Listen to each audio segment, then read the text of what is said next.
Mes amis merengues, bonsoir et bienvenue dans une nouvelle vidéo, j'espère vous trouver au meilleur de votre forme. Dans celle-ci, nous allons commenter plusieurs choses. D'abord, Karim Benzema qui aurait reçu une offre démentielle d'un club en Arabie Saoudite, le Français qui serait en train de méditer, réfléchir à un possible départ à quitter le club madrilène dont il est capitaine actuellement, et Roselu alors qui serait une option intéressante, en tout cas les dirigeants du Real Madrid qui estiment que ce serait un joueur pas mal pour devenir nouvel attaquant du Real Madrid, mais évidemment je pense que là on parle de profils très distincts, même au niveau de leur talent, disons, naturel. Roselu est un très bon joueur de foot, mais ce n'est pas de la carrure de Benzema, et si Roselu vient, ça serait plutôt pour, disons, remplacer le départ inexistant de Mariano Diaz. On en parle.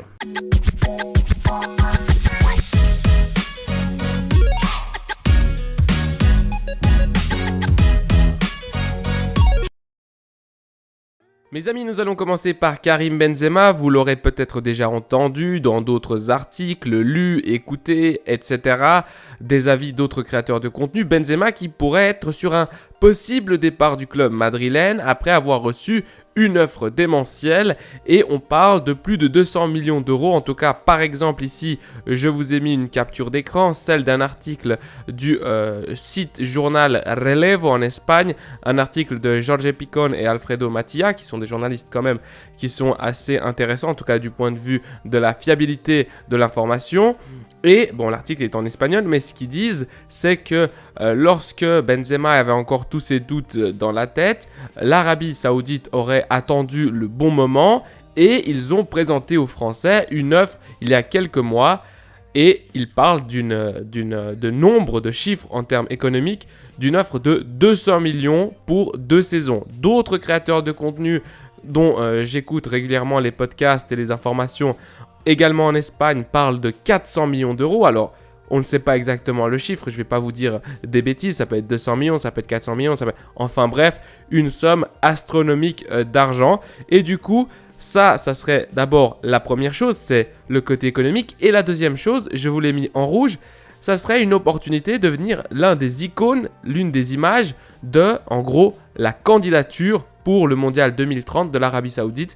En gros, devenir un ambassadeur du pays pour, enfin, la compétition mondiale de 2030. Ok, là, le problème, c'est que il y a des rumeurs, en tout cas certaines personnes le disent, que Benzema a une espèce de contrat à renouvellement automatique en fin de saison lorsqu'il a gagné le Ballon d'Or l'année passée, et du coup, normalement, Benzema pourrait automatiquement renouveler pour 1 an. Maintenant, est-ce qu'il va le faire? Est-ce qu'il va pas le faire? Je crois que le dernier mot, c'est aux joueurs. Okay. Les derniers jours, on a eu selon cet article, il y a eu beaucoup de contacts entre les agents de Benzema, lui-même, également, évidemment, la direction du Real Madrid, pour essayer de voir qu'est-ce qu'il en est. Et selon certains créateurs de contenu également, par exemple Ramon Alvarez Demon, que je regarde en espagnol, lui, il a dit que Benzema aurait même transmis l'offre de l'Arabie Saoudite au board du Real Madrid, aux dirigeants du Real Madrid, à la direction sportive, etc. Alors, là, je pense qu'il y a plein de questions à se poser, c'est-à-dire, est-ce que Benzema est un joueur qui peut nous donner une nouvelle saison comme celle dans laquelle il a gagné le Ballon d'Or, c'est-à-dire une saison fantastique, avec des buts, avec une contribution au niveau offensif incroyable, mais aussi également à la construction de jeu. L'autre jour, dans ma vidéo précédente, je parlais de cette capacité de Harry Kane à venir chercher les ballons plutôt au milieu de terrain, à décrocher, à venir construire le jeu, même parfois sur les ailes, à venir en fait être un point d'appui, un pivot. Et Benzema, il a été très très fort dans ce jeu dos vers le but. Et en gros, on a vu que cette saison, d'abord, Benzema a eu beaucoup de problèmes au niveau physique, il n'a pas été très très bien, et ensuite, malgré les fois où il a été disponible, il n'a pas non plus donné un rendement de ouf. Je pense notamment au match retour contre Manchester City, mais même au match aller où il n'a pas été flamboyant, ou même en finale de la Coupe du Roi où il n'a pas été flamboyant. Donc c'est un joueur qui est un petit peu en train de descendre. Maintenant, c'est un capitaine et c'est quand même un joueur qui, si on enlève le mondial, parce qu'il ne faut pas oublier qu'il y a eu le mondial, peut-être pourra faire une saison beaucoup plus avec beaucoup plus de continuité, avec beaucoup plus également on va dire de management. Mais pour ça, il faut avoir un deuxième numéro 9 qui puisse, en gros, venir l'appuyer, venir jouer certains matchs pour lui donner du temps de repos. Ou alors, un 9 concurrent, rival, comme Harry Kane, qui serait là, soit pour jouer avec lui sur le même terrain, soit pour également lui donner du temps de repos, où on fait par exemple 2 tactiques, 3 tactiques, avec une fois Harry Kane sur le terrain, une fois Benzema sur le terrain. Enfin bref, on n'en sait pas grand-chose de plus pour l'instant. Moi, ça me ferait beaucoup de peine que Benzema parte, parce que dans mon idée, le mieux qu'on pourrait faire, c'est vraiment avoir d'un côté Karim Benzema 1 an de plus, et ensuite on verra l'année prochaine, mais avec par exemple Harry Kane, ce serait vraiment mon joueur favori pour venir donner de la profondeur de banc, mais également un impact tout de suite. Tu sais que c'est un joueur top mondial qui va arriver, qui va marquer des buts, qui va faire la différence, et donc également qui va donner non seulement cette envie à Benzema d'être compétitif, d'être meilleur, d'élever son niveau de jeu pour jouer, et également ils pourraient jouer ensemble dans un même dispositif, dans une même composition. Enfin bref, je ne sais pas, laissez-moi votre avis par rapport à ça. Donc ça, c'est la première partie de la vidéo, c'est-à-dire est-ce que Benzema devrait partir, ou est-ce que c'est vraiment quelque chose qu'on va perdre en laissant partir Benzema vu le rendement qu'il a eu cette année, ou alors est-ce que c'est vraiment, voilà, ça va, on pourrait le laisser partir parce que finalement, justement, son rendement a baissé, et surtout, on pourrait déjà envisager d'acheter un gros joueur comme Harry Kane pour venir vraiment prendre la place de Karim Benzema. Donc, laissez un peu dans les commentaires votre avis là-dessus. Et maintenant, le nouvel arrivant du Real Madrid, en tout cas, c'est un article signé José Félix Diaz. Le Real Madrid sur le point de boucler le prêt de Joselu pour une saison. Il ne ferait que reprendre l'attaquant de l'Espagnol, et l'arrivée d'un autre neuf n'est pas à exclure. Donc évidemment là, ce que je vous disais, c'est que ok, Benzema, est-ce qu'il part, est-ce qu'il reste? Mais de toute façon, il faudra acheter un numéro 9 qui soit de son calibre, c'est-à-dire un top joueur. Joselu, c'est un très bon joueur, on va voir ses chiffres, mais c'est pas un top joueur. Ok, si le Real Madrid pense, ok, je prends Joselu, pourquoi? C'est une opportunité de marché. Il a, à ce qui paraît, une clause un peu spéciale dans le sens où, comme l'Espagnol de Barcelone est relégable, eh bien, il pourrait partir, en gros, pour un autre club je crois que la clause c'était il faut que le club paye exactement le même salaire ou plus, ou un truc comme ça.